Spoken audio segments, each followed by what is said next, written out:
Io sono Giorgio Bonini, Overmano. Ho portato stand-up comedy in Italia. Prima non ci stava. Non esisteva, in Italia non esisteva. All'estero ci sono i famosi, in Italia non c'era niente. Ci ha portato Giorgio Bonini. Capito? In Italia ci sta prima stand-up, prima che non c'era Giorgio, e poi c'era quella stand-up dopo che Giorgio. Se no, la stand-up come in Italia non ci stava, non esisteva. Chi ha inventata? Ha inventato Giorgio. Vedete? Dopo cominciano a nascere questi personaggi questi comici, cose, Tazzi, Prignano lì. Però se parliamo di stand-up commedia, Giorgio è il re.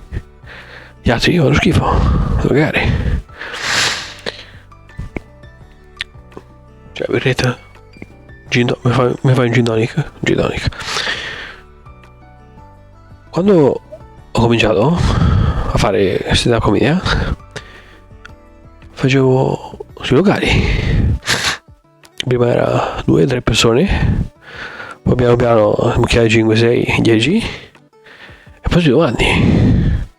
È stato facile, non mi sa che è stato facile, perché all'inizio non conosceva la gente, non conosceva. Dopo, però, piano piano, il sistema si è accorto che c'era Giorgio e facevo culo.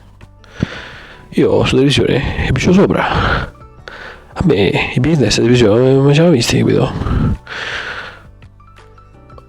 Quel tempo, no? Vabbè, è successo, no?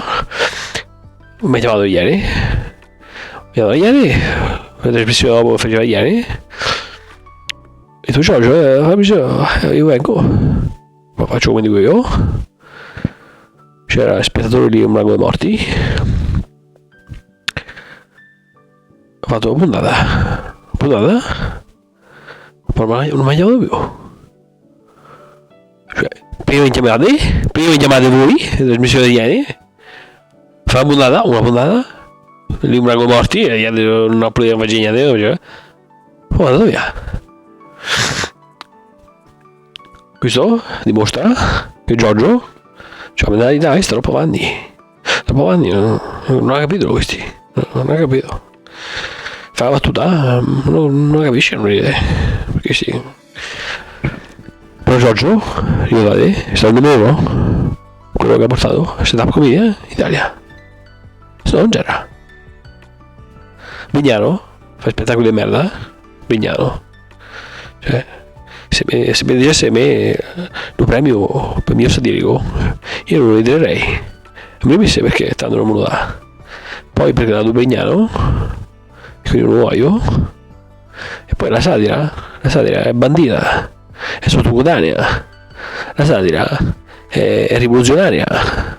Se tu la premi la satira, la uccidi, non puoi premiare, capito?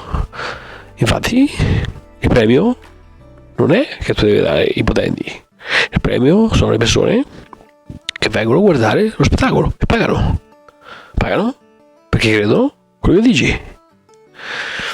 Quando è scoppiato il Covid, io non sono stato con quell'altri che le ha caduto culo, diceva quello che diceva il sistema. Io ho detto quello che pensavo, sono andato con il sistema, ho pagato perché tutti mi insultava, però sono rimasto me stesso. Non sono andato a favore del sistema, ma sono rimasto a favore di quello che pensavo. Questa è la differenza tra un artista e uno che non vale niente.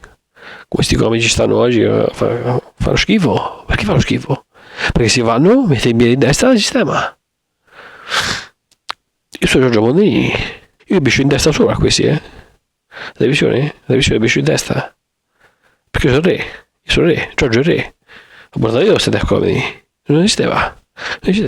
Un artista non può mai schierarsi con la parte dominante, anche se la pensa come la parte dominante, anche se la pensa come il governo, anche se è come il governo, deve fare la sua opera artistica, creativa, dovrebbe essere quella di essere antagonista da un punto di vista, cioè mettere in evidenza le contraddizioni all'interno del suo stesso pensiero.